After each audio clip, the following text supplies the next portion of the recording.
Nagsimula ang Chapter 400 sa Tier 3 kung saan makikita natin sila Finks at Phaeton na patuloy pa rin hinahanap ang hideout ng Hailey gamit ang receiver. Nakita nila na 200 metro na lamang ang distansya nila sa transmitter. Nangangahulugan na nasa Tier 2 o nasa Tier 4 ang hideout. Sa kanilang paghahanap, naabutan sila ni Nobunaga na kakagaling lamang sa lugar na gusto nilang matunton. Sa nakaraang kabanata, pinalaya si Nobunaga ng kanilang mga kalaban sa pamamagitan ng Nen ability na nagpoprotekta sa hideout. Tinanong ni Finks kung bakit nakabalik agad si Nobunaga. Sinabi ng swordsman ay kukwento niya na lamang mamaya. Sa ngayon ay tinanong niya na muna kung nakita na ng mga kasama kung nasaan ang transmitter. Sinagot siya ni Phaeton sa pagkasabi na maaaring nasa ibaba o itaas na palapag ang hideout. Kaya sinuhestyon ni Finks na gamitin nila ang hidden door na meron sa base ng Char upang makapunta sila sa mas mataas na palapag. Dahil Tier 4 lamang ang pwede nilang puntahan, nagtungo muna sila sa baba. Pinadaan sila ng mga sundalong nakakakilala sa kanila. Hindi pwedeng magtungo ang Phantom Troop sa mas mataas na palapag nang walang nagbibigay sa kanila ng access. Kaya ang naisip nilang paraan ay tulungan ng mafia sa pagtalo sa Hailey kapalit ng pagbibigay ng mga ito ng tulong para makapunta sila sa mas mataas na palapag. Tinanong ni Finks kung matutukoy ba ni Nobunaga ang lokasyon ng hideout sa loob ng barko. Pero sinagot siya ni Nobunaga sa pagkasabi na hindi, sapagkat gumawa si Morena ng isang espasyo sa pamamagitan ng Nen. Habang pababa ang tatlong spiders, nakita ni Phaeton na lumalayo sa kanila ang transmitter. Kumukumpirma ito sa teorya nila na nasa Tier 2 ang hideout. Kung nasa Tier 2 ang pinagtataguan nila Morena, nangangahulugan ito na makapangyarihan ng taong tumutulong sa kanila. Sapagkat ang mga nasa palapag lamang na ito ay mga mayayaman at may malaking koneksyon sa bansang Kakin. Sinabi ni Phaeton na kailangan na nilang magtungo sa base ng Char. Pero nagsalita si Nobunaga sa pagsuhestyon na hanapin muna nila si Franklin at isama nila ito. Sapagkat hindi alam ni Nobunaga kung ilan lahat ang miyembro ng Hailey at hindi niya inaasahang maibubuga ang Nen abilities na tinataglay ng grupo. Pinaalala ni Finks na ang pagkalaban nila sa Hailey ay isa lamang sideshow hanggang sa mahanap nila si Hisoka. Maaaring sinabi niya ito dahil ayaw ni Finks na isama pa si Franklin sa kanila. Gayong abala ang kapwa miyembro sa paghahanap kay Hisoka. Ipinunto ni Nobunaga na kailangan nilang isama si Franklin sapagkat ang pagtalo sa Hailey ay magsisigurado ng kanilang ruta patungo sa mas mataas na palapag. At mas lalaki ang tsansa nila sa pagtalo sa grupo kung kasama nila si Franklin. Naintindihan ni Finks ang gusto mangyari ni Nobunaga, pero sinabi din nito na mukhang sobrang interesado ang swordsman sa Hailey. Hindi ito itinanggi ni Nobunaga. Habang nag-uusap ang tatlo, may isang emergency broadcast ang inanunsyo mula sa intercoms ng barko. Hinihingi nito ang atensyon ng lahat dahil may isang malungkot at hindi inaasahang pangyayari ang naganap sa loob ng barko. Hindi sinabi sa kabanatang ito kung ano ang balita, pero kung inanunsyo ito sa buong barko, maaaring isa itong balita na konektado sa paglalakbay nila patungo sa Dark Continent o di kaya naman ay tungkol sa mga mahahalagang tao kagaya nila Haring Nasubi Ueguru o Beyond Netero. Sa Room 1006, ipinakilala ni Tyson ang kanyang mga gwardya. Ito ay sila Madwig, ang gwapong may amnesia, si Himonse, ang world's biggest star, si Ansel, ang nakababatang kapatid daw ni Tyson pero ang prinsesa lamang ang nakakaalam ng sekretong ito, si Yuga, ang legendary tutor, at si SR Nebula, isang prinsipe mula sa planet Mooney. Ipinakilala ni Tyson ang mga gwardya sa isa niya pang tagapagsilbi na si Giuliano, na naintindihan agad na parang roleplay ang ginagawa ng mga kapwa niya gwardya. Medyo pa-cute na itinama ni Tyson ang komento ni Giuliano sapagkat ang totoo daw na nangyari ay na-reborn ng mga gwardya at nagkaroon ng bagong pagkatao. Ito ang parehong mangyayari kay Giuliano na ipapanganak naman bilang malanding gwardya pero may mabuting puso. Nakisakay si Giuliano sa kagustuhan ng prinsesa. Iba-iba ang ugali at hilig ng mga prinsipe at prinsesa ng Kakin. Pero ibang klase ang tinira nitong si Tyson para makaisip ng mga ganitong kalokohan sa gitna ng succession contest. Pinapanood ni Izunabi ang pinagagawa ni Tyson at ang mga kapwa gwardya. Sinabi nito na nagbago si Giuliano simula noong binasa nito ang libro ni Tyson kaya maaaring konektado ang libro sa kakayahan ng guardian spirit beast ng prinsesa. Dulot nito, naisip ni Izunabi na gamitin ang libro upang impluwensyahan ng hari na tapusin ang succession contest. Tinanong ni Izunabi si Tyson kung binigyan ba nito ng libro ang hari. Sumagot ang prinsesa sa pagkasabi na ipinaabot niya sa kanyang ina ang libro para sa kanyang ama. Hiniling ni Izunabi kay Tyson na kausapin muli ang kanyang ina upang makumbinsin nito ang hari na basahin ang libro sa susunod na pagkasalo sa barko. sapagkat maaaring magbago ito sa kapalaran nilang lahat. Naging masaya si Tyson na marinig ang kahilingan ni Izunami at ipinangako niya na kakausapin niya ang kanyang ina tungkol dito. Maganda ang pinaplano nila Izunami. Yun nga lamang ay sinabi na ni Haring Nasubi noon na imposible na niyang mapatigil ang succession contest dahil wala na ito sa kanyang mga kamay. Sunod na ipinakita ang labas ng Room 1010. Dumating ang 4 na sundalo sa tapat ng silid. Maaaring susunduin ang mga ito si Reyna Seiko upang questionin sa tangkang pagtakas ng kanyang mga anak na sila Kacho at Fugetsu. Alam na ng Reyna na namatay na ang isa niyang anak na si Kacho, pero parang hindi siya nakakaramdam ng pagkalungkot sapagkat nagkomento pa ito na nakakainis ang pagiging dunong-dunungan ni Kacho at naging masakit lamang ang pagkawala nito dahil nagsisilbi ang bata bilang protection kay Fugetsu. Naniniwala si Seiko na masyadong mahina si Fugetsu para haraping mag-isa ang succession contest, kaya umaasa siyang mananatili muna ito ng matagal sa proteksyon ng Justice Bureau. Si Kacho ay alam na walang silbi ang kanyang ina pagdating sa succession contest. Ito ang rason kaya pinalano ni Kacho ang kanilang pagtakas nang hindi humihingi ng tulong mula sa reyna ni si Seiko. Lumipat ang eksena sa Justice Bureau at makikita dito si Kacho na buhay kahit nakita natin siyang namatay noon sa lifeboat. Sinabi ng batang babae na maaaring na-resurrect siya bilang guardian spirit beast upang protektahan si Fugetsu. At kung nakikita siya ng kanyang kapatid, nangangahulugan ito na hindi nakasali sa kompetisyon si Kacho. Ganun pa man, nag-aalala ang prinsesa sapagkat maaaring ang aura ni Fugetsu ang nagpapanatili ng anyo kay Kacho at maaaring ang pananatili niyang buhay ang pumapagod ng lubusan kay Fugetsu. Nakikinig si Kaiser at Melody sa sinasabi ni Kacho at halatang ngayon lamang nalaman ni Melody na namatay ang prinsesang binabantayan niya. Sapagkat nanginginig sa takot si Melody at sinisisi nito ang kanyang sarili. Isang reaksyong kinagalit ni Kacho dahil hindi dapat sisihin ni Melody ang kanyang sarili. Kung naging guardian spirit beast na si Kacho, nangangahulugan ito ng pagkakaroon ng kaunting kalamangan ni Fugetsu sa kompetisyon. Sapagkat siya pa lamang ang tanging prinsesa na nagagawang makita at makausap ang sarili niyang guardian spirit beast. Sinabi ni Kacho na siya ang pumili ng kanyang kapalaran at hindi niya ito pinagsisisihan sapagkat kailangan niyang tulungan sa Fugetsu na maging hari kung hindi sila maaaring tumakas sa succession contest. Kailangan nilang lumaban pero pinaalala ni Kacho sa kanyang mga kausap na huwag ipaalam kay Fugetsu na patay na siya. Sinang-ayunan ng investigador ng Justice Bureau na si Kaiser ang sinabi ni Kacho at pinaalalahanan din ito si Melody na hindi makakatulong ang sobra-sobra nitong pag-iisip at maaaring mabigo niya ang umaasa pa sa kanyang si Kacho. Tinanong ng dalaga kung gusto pa ba silang tulungan ni Melody. Agad na sumagot ang hunter sa pagkumpirma na tutulong siya. Para sa mga medyo nakalimutan na, nakakulong ngayon si Melody dahil sa ginawa niyang pagtulong kanila Kacho at Fugetsu. Kapag napatunayang may sala siya, maaaring hatulan ng hunter ng kamatayan bilang kaparusahan. Sinabi ni Kaiser kay Melody na mayroong 5 prinsipeng gusto siyang makita. Ang ikatlo at ika-4 ay gustong patugtugin si Melody sa kanilang mga silid. Habang ang ika-1, ika-5 at ika-7 ay nagpabatid na makakapagbigay sila ng pardon kay Melody kapalit ng pagtugtog muli nito. Tinanong ni Kacho kung ano ang ibig sabihin ng pardon. Agad na sumenya si Melody kay Kaiser na para bang sinasabi nito ng palihim na huwag ipaalam kay Kacho ang nangyari kay Kinney. Dulot nito, pinaliwanag ni Kaiser sa prinsesa ang kasong kinakaharap ni Melody at ang pagiging kasabot nito sa kanilang pagtakas. Matatandaan na ang guardian ni Kinney ay nagpakamatay matapos niyang mapasakay sa lifeboat ang 2 prinsesa.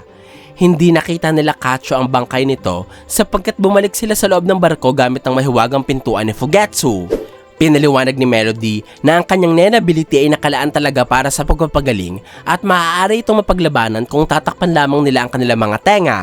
Mula dito, naisip ni Kaiser na pwede niyang gamitin ang abilidad ni Melody para linlangin ang ibang mga prinsipe. Medyo nag-alala ang hunter sa pinaplano ni Kaiser sapagkat medyo duda siya sa paggamit ng kanyang abilidad sa pagpaslang. Ganun pa man, nagmatigas si Kaiser sa pagkasabi na para maprotektahan nila sa Fugetsu, kailangan nilang lokohin ang ibang mga prinsipe at isa-isa nilang paslangin ang mga ito. Kapag pumayag si Melody sa paraan, ihahanda ni Kaiser ang isang slow-acting poison na pwede nitong gamitin sa mga prinsipe.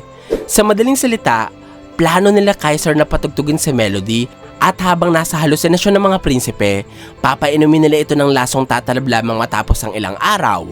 Paraan upang hindi mapagbintangan si Melody.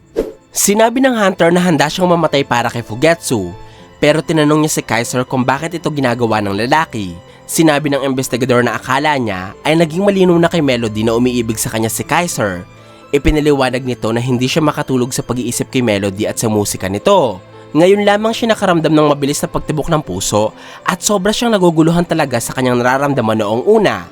Pinapakinggan ni Melody ang puso ni Kaiser para malaman kung nagsasabi ito ng totoo, pero hindi siya makarinig ng kahit na anong pagsisinungaling mula dito.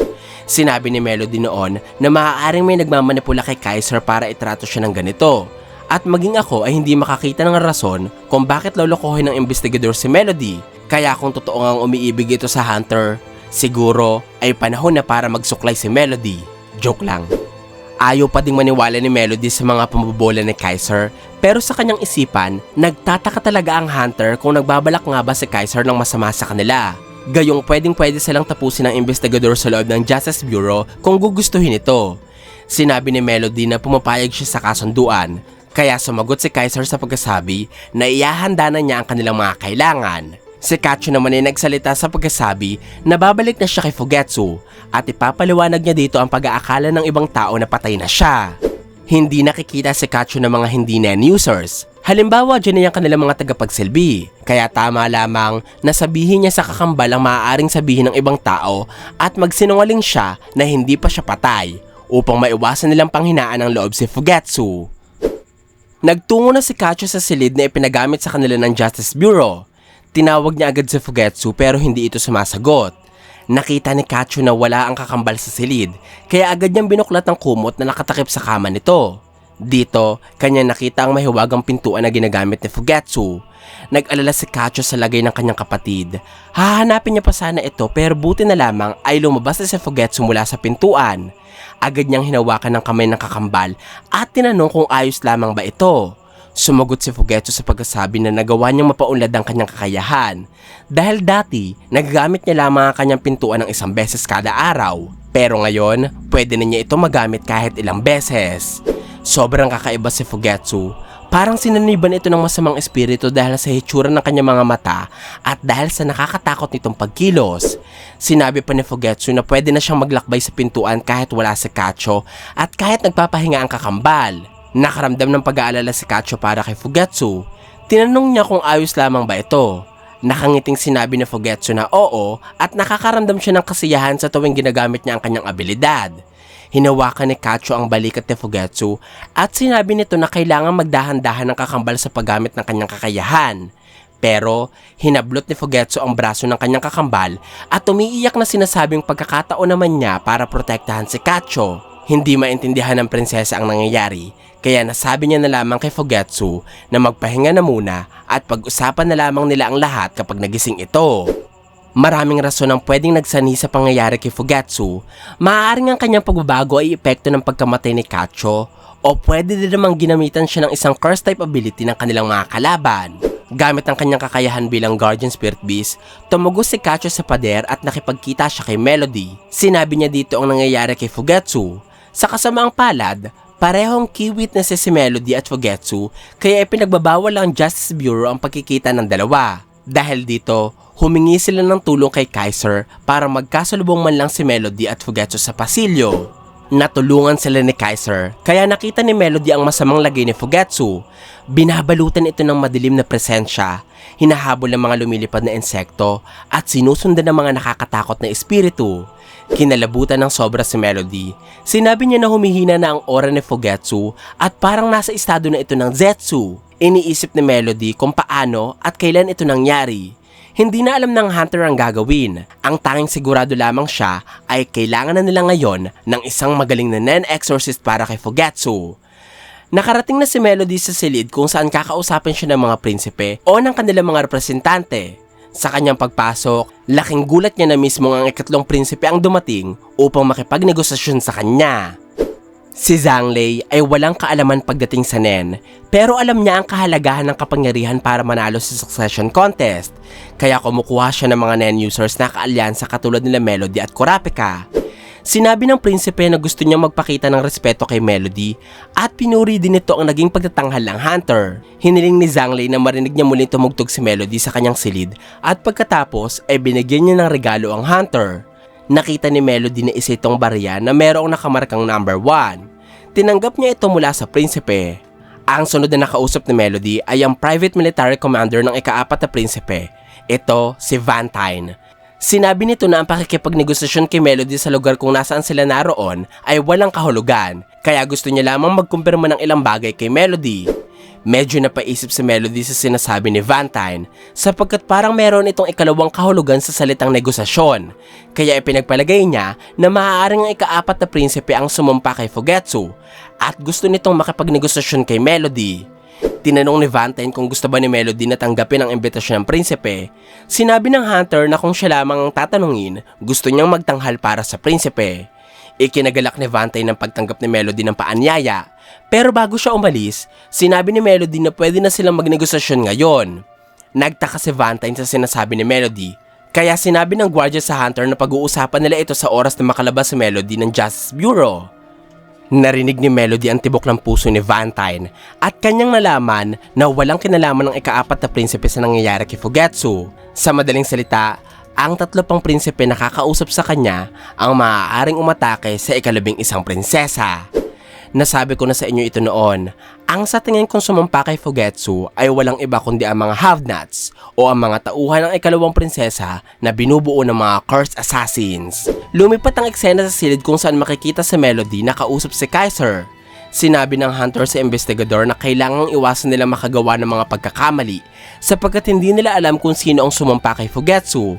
Kailangan din nilang gawin ang lahat upang matulungan ang prinsesa sa lalong madaling panahon. Kaya nakiusap si Melody na humingi ng tulong kay Kurapika sa room 1014 at sabihin ni Kaiser sa hunter ang sitwasyon nila sapagkat ito lamang ang pinagkakatawalaan ni Melody. Matagal nang magkaibigan sila Kurapika at Melody, kaya sigurado akong gagawa ng paraan ng hunter upang matulungan ang kanyang kaibigan. Pero mahihirapan si Kurapika sa pagsaklolo sapagkat nasa critical siyang sitwasyon sa mga pagkakataong ito. Lumipat ang eksena kay Kurapika.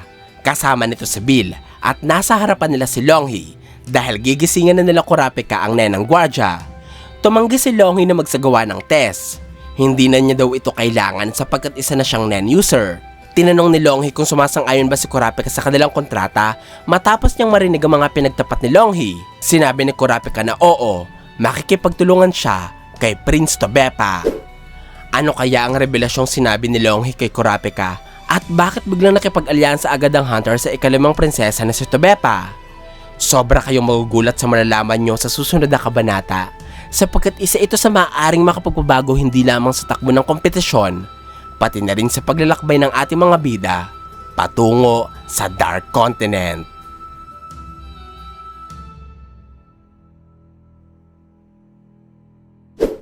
Ito po ang aking full chapter review ng chapter 400 ng Hunter x Hunter. Sana po ay nagustuhan nyo ang aking paliwanag. Kung may mga katanungan pa kayo o gustong idagdag ay huwag po kayong mahihiyang mag-iwan ng komento sa ibaba. Maraming salamat po sa panonood ng aking videos. Ako po si J.E. Hanggang sa muli!